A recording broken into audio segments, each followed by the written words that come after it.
Welcome to Sputnik, orbiting the world with me, George Galloway. And me, Joseph Hyatt. He's standing in for Gayatri, who I'm grateful to announce gave birth to our son Torin earlier this week. The Mafia, the Cosa Nostra, our thing, has much in common with our current ruling class, except the Mafia usually drew the line at murdering women and children. But when it comes to plunder, extortion, corruption, and the casual deployment of violence to achieve their ends, well, the Mafia are just the roughest end of capitalism, a kind of naked free enterprise. Originating in Sicily and moving big time to the United States, the Mafia have been with us for well over a century. Immortalised on film, glamorously in the Godfather epics, less so in Goodfellas, not at all in The Sopranos, the word Mafia has become a byword for organised crime of all ethnicities. The Chinese Mafia, the Kurdish Mafia, the Kosovan Mafia, and so on. Joining us now to discuss the original Mafia is historian, TV presenter and international best-selling author, Professor John Dickie. His books include Mafia Brotherhoods, Cosa Nostra, which I've read, and his latest, Mafia Republic, which is going to be a very big film. Professor, thanks very much for joining us. So, nice the Mafia, what is it? Is it The Godfather or is it The Sopranos? It's very much more The Sopranos than The Godfather. I mean, The Godfather's where most people start, but the thing The Godfather film gets wrong is that it mistakes family in the sense of uncles, cousins, and so on and so forth, with family in the Mafia sense, which is really a metaphor for the organisation itself. And they kind of borrow the idea of the family to bind their group together.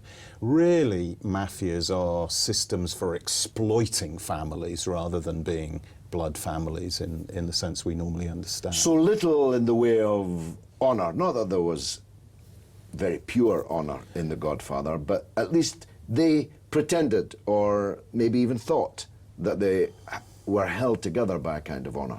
Well, honour, certainly not in the sense we understand it. In this, you know, the mafias have always killed children and women and whatever, and they've always also talked to the police and the state whenever it suited them. That's, you know, there's no honour in that sense, but honour in the Mafia sense does exist and has been part of their way of doing things since they began in the middle of the 19th century.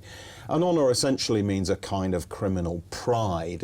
Honour is kind of law for those outside the law, in a way.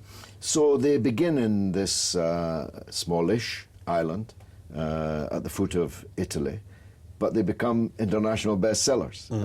This achieved presumably by their rather large immigration to the United States. Well, we need to be clear. One of the things behind this new book, one of the arguments behind this book, is that to really understand the Mafia, as in Cosa Nostra, the Sicilian Mafia, we need to understand that it's actually only one of three major criminal organisations in Italy. And today it's not even the most powerful. The most powerful is widely reputed to be the 'Ndrangheta, which is the Mafia of Calabria. Calabria being the toe of the Italian boot. And what my new book does is tell the story of these organisations in parallel in the way that they've related to one another, learnt from one another, occasionally fought from one another, and above all had variants of the same relationship to the Italian state. But you're right, yes, as far as Cosa Nostra is concerned, it's the link to the United States that really projected it onto the world stage. But the most successful of the Italian mafias that's spreading around the world is the 'Ndrangheta, the Calabrian mafia, the one that nobody can pronounce, few people know little about. The 'Ndrangheta has had a presence in Australia, for example, since at least 1930. It's in Canada, it's in Germany, it's in northern Italy. It's easily the best of all of the mafias at setting up little colonies around the world. I know a lot of Italians, and none of them strike me as criminal beyond anyone else's criminality, or even violent beyond anyone else's potential for violence. What was it about Sicily, Italy, that made them so good at organised crime? Like a lot of societies in the Mediterranean, they've got a lot of problems, you know, with building a state. Particularly in the south, Italy's institutions have always been fragile, always vulnerable to corruption and patronage politics, clientelism, that kind of thing. But the real spark that sets the mafias off, the reason why southern Italy, as opposed to lots of other societies that have the same problems, has mafias, is to do with a link to politics, to do with a link to political violence above all. And it's no coincidence that the mafias are about as old as the Italian state. Italy, founded in 1860, Garibaldi and all that, that's when it first became a unified state. And that process of uniting Italy was a process of revolution. It was a violent overthrow of a monarchy, the Bourbon monarchy in southern Italy. And the conspirators who took part in that revolution needed revolutionary muscle. And they recruited that revolutionary muscle amongst the criminals, particularly when they ran into them in prison. And many of those conspirators were members of sort of Masonic-like secret societies. It was a good way to do politics when you were conspiring against a regime like the Bourbon monarchy. And so they recruited those criminals into their Masonic organisations. And if you wanted an easy definition of what a mafia is, it's not a criminal business. It's a Freemasonry of criminals. It works like the Freemasonry. That's really the key idea to keep in your head, really, to understand how the mafia works. Now, going back to the 1930s, maybe earlier, the United States set up all manner of crime-busting outfits, untouchables and all of that. Did they ever get on top of this? Yeah, I think the United States has made, as has Italy incidentally, made important progress in recent years. I mean, famously, it took the FBI until the late 1950s before it actually decided to prioritise the fight against organised crime and recognise that the mafia actually existed. It had other priorities, notably fighting Reds under the bed, for example. But the key moment came in the 1980s. Sicilian mafia essentially controlled the supply of wholesale heroin into the eastern United States. And this led in Sicily to an extraordinary outbreak of violence as well as a heroin epidemic in the United States. And literally hundreds, thousands killed in the worst mafia wars in history. And the state finally responded, creating legislation and a kind of law enforcement infrastructure that was up to the task, 150 years too late, if you like. And slowly in recent years, progress has been made, despite some appalling setbacks like the murders of heroic investigating magistrates Giovanni Falcone and Paolo Borsellino in 1992.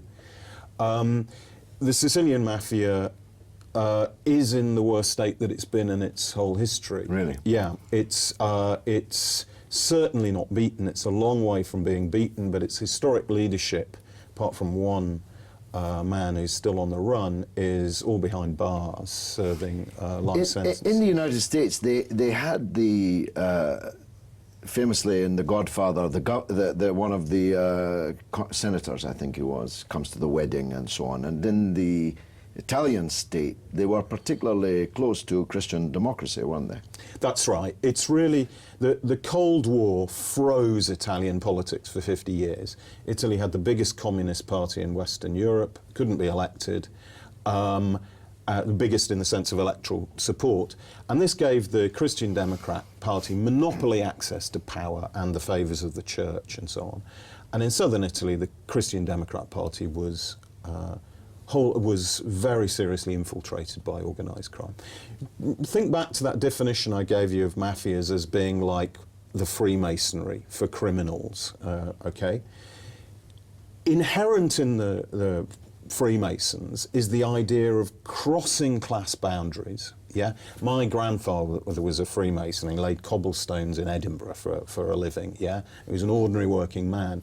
Whereas at the same time, members of the royal family are members of the Freemasons. It cuts right across the hierarchy of social classes, and the mafia is exactly the same. You'll find thugs and aristocrats, businessmen, politicians, awful lot of doctors and lawyers. We shouldn't be surprised at any point in the mafia's history to find that political and entrepreneurial element within the mafia. Professor, you obviously raised the fact that the mafia very much capitalised on the Freemason model of going across all the social spectrum. Obviously, we see amongst young people today that the mafia kind of typical film image, if you like, is very much favoured as a fashion. Do you think that resonates with the mafia as in its true form in Italy? That's probably true outside of Italy. I think it's fair to say there's no doubt that a film like The Godfather trades off a certain glamour. If you break that film down image by image, it's all about us getting the frisson of identifying with Michael, who's the bad guy, But in Italy, things play very, very differently. It's only really in certain very limited environments close to the mafia. The mafia does command its own area of support. The mafias command their own area of support in society. That's absolutely true. But broadly speaking, Italian, the idea of glamour just doesn't play the same way in Italy More at Tony all. Soprano, this is fat slob than Michael Corleone.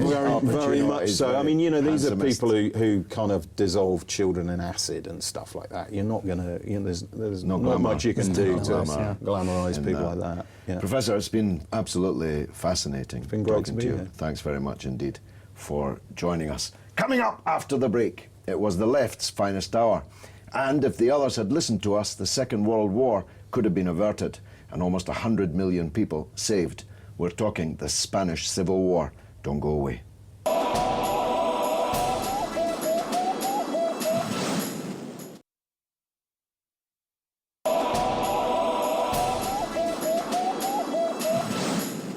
Welcome back to Sputnik. When a fascist putsch was launched by General Franco in Spain in 1936, it could have remained a little local difficulty. Instead, it became a dress rehearsal for the Second World War. Emboldened by their success in Abyssinia earlier, the new fascist powers of Hitler's Germany and Mussolini's Italy promptly threw their weight behind the attempt to destroy the democratic Spanish Republic. The Western democracies stood idly by. Indeed, they imposed an arms embargo on the legitimate government of Spain, as Hitler's air force dive-bombed the ancient Basque capital of Guernica, reducing it to ash, a crime immortalised by Picasso in his painting of the same name. Nazi guns and material flooded into the fascist Franco forces as they steadily advanced, murdering all in their way. Only the then Soviet Union came to the aid of Spain. They and the huge international citizens' army of volunteers who came from all over the world and came to be known as the International Brigade. The failure of the Western powers to halt fascism in Spain led directly to the series of Hitler provocations elsewhere in Europe, in the Rhineland, in Czechoslovakia, and which started the cataclysm of the Second World War. It is hard to imagine a higher price which could have been paid for folly. Joining us now to discuss the Spanish Civil War and the British volunteers who fought in it is Dr. Richard Baxell, historian and author of Unlikely Warriors, just released in paperback, a story which weaves together a diverse array of testimony to tell the remarkable story of the Britons who took up arms against General Franco. Dr. Richard, thanks for joining us. Just paint the picture, if you will, of what kind of British people joined the International Brigade, went to fight in Spain, and what did they find when they got there? Well, overall, there were about 2,500 people from around the British Isles and Ireland. And contrary to a lot of people's idea of the International Brigade, they're actually overwhelmingly working class men and some women from the major urban areas around Britain. So London, Manchester, Merseyside, Tyneside, huge number from Scotland, from the South Wales mining areas. So they're very much working class. Of the left, the majority of them were Communist Party, but it wasn't just communists, it was all of the left, from the Labour right the way through. And they went to Spain because they'd seen the advance of fascism across Europe. in their own country, of course. Many of them had battled against Mosley on the streets of Britain, and they were determined that in Spain they would draw the line and fascism would get no further. Most of them, I think, knew very little about Spain when they left. They were looking, they knew more about Britain and Germany and Italy. So when they went there, they had very little Spanish. They didn't really understand they didn't know what to expect in many ways. And what they found was a brutal civil war in which the General Franco's forces were being, as you said in your introduction, supplied with huge amounts of arms and material from the fascists around the world. And they had a very hard time in Spain. I think there's no way you can get around that. Of the 2,500 from the British Isles that went to Spain, over a fifth of them were killed, and very few of them left Spain without some form of injury. Interesting, the class point that you make, because insofar as it's remembered today, oftentimes it's thought that because famous authors like George Orwell, poets like John Cornford, and other people from the intellectual circles did go to Spain, it's imagined that it was an army of writers and poets, but it was mainly miners and boilermakers and shipyard workers. Yeah, exactly so. But that's in a way that's as you expect, because the middle class volunteers were the ones in the main who wrote the memoirs, who wrote the books, and middle class people talk about their own kind. The narrative now has, in my view, been defamed, essentially. What ought to be hailed, and I still hail it, as the left's finest hour, has become poisoned, really, by twin attacks, although with one source. The liberals, people like Christopher Hitchens and others, attack the International Brigade and attack the Spanish Civil War as being some kind of communist and Soviet crime against the people of Spain, when I believe the opposite is true. And then there's the classic standard Trotskyite narrative that argues that if only the Soviet Union, the dead hand of the communists, had not been on the struggle, it could have been won. What do you say about that? Well, I don't agree with that. I think that without the Soviet Union, the Spanish Republic would have been defeated much earlier than it was. Now, Stalin may have had his own reasons for supporting Spain, and they may not all have been about standing up for democracy, but nevertheless, there's no doubting that without the huge amounts of material, with the organisation of the international brigades themselves, it's quite likely that the Republic would have been defeated in 1936, let alone 1939. So no, I don't buy with that hypothesis at all. The international brigades were not sent there to suppress other parts of the left. There were elements that were involved in that internecine struggle, it is true, but most of the people that I've talked to who went to Spain from the international brigades spent most of their time fighting in the trenches around Madrid, or in Madrid, or in the mountains of Aragon. They had little time to be doing anything else, but apart from trying to save their own lives, to be honest. Unusually, Spain had a very large anarchist movement, which of course was in the war and fighting the fascists. But as the name suggests, anarchists are quite difficult to organize, certainly difficult to unite with others. How much was that dichotomy responsible for the failure of the defense of the Republic? It obviously played a part, but I think it is overplayed. I mean, to be fair to the anarchists, you couldn't really expect them to support a social democratic republic and a centralised government. That's not what they believe in. And they supported the government in 1936 mainly because they were given an amnesty in the election, but also because they realised that the coup was directed at them just as it was directed at everybody else. But I think what really counts, the reason the Spanish Republic lost was not because of the problems and the arguments in the left.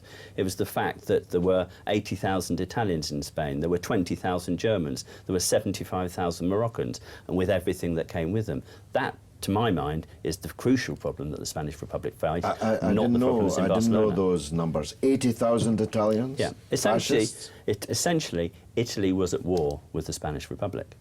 And the Western governments not only did nothing, but actually imposed an arms embargo, as Joseph said in the introduction. Sure, well, the Western governments were they were looking to appease the dictators. The last thing they wanted was for the Spanish conflict to expand into Europe. So they did pretty much everything they could, in their opinion, to try and limit it to Spain. If they could sacrifice Spain so that there would be wider peace in Europe, then they were prepared to do so. If fascism had been confronted by the Western democracies in Spain in 1936, 1939 and the Second World War might not have happened. What do you think of that thesis? I tend to, as you probably will know, historians hate those kind of counterfactual speculations because we spend all our time trying to work out what did rather than didn't. But I think it's a difficult point to argue against. You know, if Britain and France had stood up to the dictators earlier, I think the likelihood is that the situation would have been very different. Yes. Doctor, obviously, I think the wider public at the moment in this century have been very disheartened by the loss of life in the Middle East. But obviously, I've heard reports that in the Spanish Civil War, there was some 500,000 people murdered or fatally injured. It's unimaginable, isn't it? Mass loss of life. There was a huge loss of life, and it should be remembered. It's often forgotten, but people were being killed and continuing to be killed after the Spanish Civil War, because after the Spanish Civil War there was a dictatorship in Spain which lasted until November 1975, and people were still being garroted not that long before the end of the dictatorship. So it is it's a terrible tragedy, and thousands of people lost their lives, lost their livelihood, were imprisoned, went into exile. Yes, it is, as one book called it, the Spanish tragedy. In my first Labour Party conference in Blackpool in 1974, the then Prime Minister, Harold Wilson, made a public appeal to stop the garroting of 3 Spanish political prisoners in 1974. I know. An appeal which failed, and they were, I think, the last garroted, hideous form of execution by the dictatorship. How has Spain fared since the passing of Franco? Well, there was, in many respects, the transition from the dictatorship to democracy was remarkably peaceful. I think most commentators expected there to be bloodshed of some form, but there was an agreement in Spain that there would essentially be a pact of forgetfulness, and people needed to move on and put the past behind them. And that really lasted for perhaps a generation or maybe 2 generations, but now it's starting to break down. While the children of the people who fought in the Spanish Civil War were willing to maintain that pact, the grandchildren are less willing, and they want to know what happened to their grandparents. So there's an increasing desire within Spain to find out about what happened and to relearn the history. Because, of course, under the dictatorship, the history that they were taught was Franco's version of events, which is very different from everybody else's. Now, Spain is, of course, facing difficulties of mainly economic, but Spain is in a difficult place. They have huge problems with corruption. They're financially in deep trouble, so it's very difficult to work out what the future for Spain will be. But this chapter that is wonderfully brought to life again in your book, Unlikely Warriors, is almost without comparison. We're talking about a battle in which Hemingway and Jack Jones and George Orwell and even Mr. Attlee, briefly, Clement Attlee, the Labour Prime Minister after the Second World War, and 10 scores of thousands of ordinary workers who left their unemployment queue mainly in the 1930s, some of them their jobs, to go and fight in a country of which they knew little, but for a cause that was dear to them. Dr. Richard Baxell, thanks very much indeed. And now it's your turn to tell us what you think through the portals of social media. What's rattling, Joseph? Well, on the subject of the mafia, a great one here from Gordon Hosport. There is a few I would like to see swimming with the fish. And on the Spanish Civil War, Muswat says, by comparison, Occidental peoples today equal very weak-spirited, largely due to decades of conditioning in conformity. And a bit of a controversial one from Amy Wyatt. She says, if Tories were in power in the 1930s, they would probably ban people from fighting for communism and socialism in Spain. I would say that a direct comparison is people travelling to Syria for jihad, but that seems to be illegal. Well, illegal and wrong. The International Brigade were going to fight for a good thing in Spain. The people that are going to Syria are going to fight for a bad thing. I think one of the reasons why it might be more difficult to have such an International Brigade today is that people know all too much about war and what happens there now. Bear in mind, in 1936, nobody even had a television. So these people were going to a Spain they knew little about and were being thrown into the front line of a very bloody and brutal civil war. Any more, or is that us? That's all we've got time for this week, but follow us on Twitter. It's RT_Sputnik, or check us out on Facebook. It's Sputnik on Russia Today. It's goodbye from me, Joseph Hyatt. And from me, George Galloway. It's been marvellous.